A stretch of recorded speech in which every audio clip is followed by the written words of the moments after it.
Welcome back to Burke's backyard in China. I do not need to tell you where we are right now. This is the Great Wall, and when you get here, this is an astonishing thing. Look, it's roughly 2,000 years old. It's obviously been built and rebuilt, bits have fallen apart. There's obviously vast bits of it that no longer exist. They've just degenerated to dust. At its peak, it was something like 6,700 kilometres long. That means it's about the length of going from Sydney to Perth and back to Adelaide. Over 1 million people worked on this wall. Many hundreds of thousands of people, in fact it's said over 1 million, died building the wall.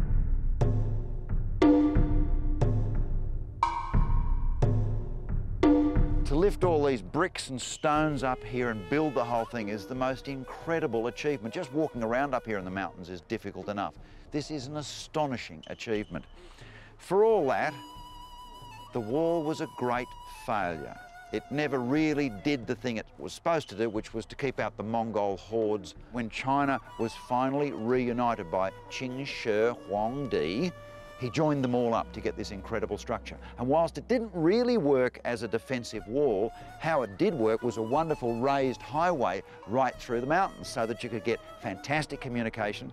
And if armies were on the move, you could see them and people could be warned well in advance. Dotted along the wall are these guard towers. Now, they're not just a tower, that's obviously where the guards live. If you do perceive an army coming, you've all seen Lord of the Rings, haven't you? You need a beacon. Well, there's the remains of a beacon over there. So in that zone there, they lit big fires, smoky fires using wet wood or whatever, and when that smoke was seen by the villagers down below, they knew that something was terribly wrong. The strength of a wall depends on the courage of those who defend it. And those are reputedly the words of Genghis Khan, because in fact he did break through the Great Wall of China. In 1213 they broke through.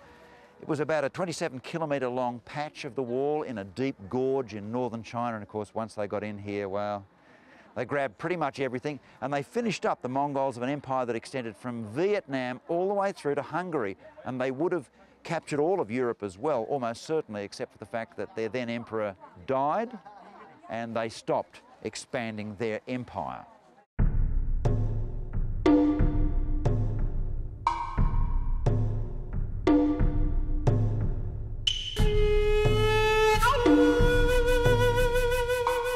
And now a wonderful quote from William Lindsay about the Great Wall of China. He says, "The Great Wall is the world's most extensive outdoor museum without a curator.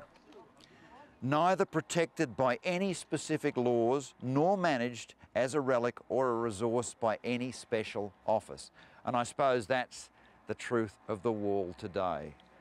It extends over 6,700 kilometres. Obviously maintaining and protecting it is a vast undertaking, and as yet there is no authority that does that job, so it is very much at risk. But while it's here, this is one of the greatest of all monuments to human endeavour. You simply can't imagine anything better than this wall that goes on seemingly forever.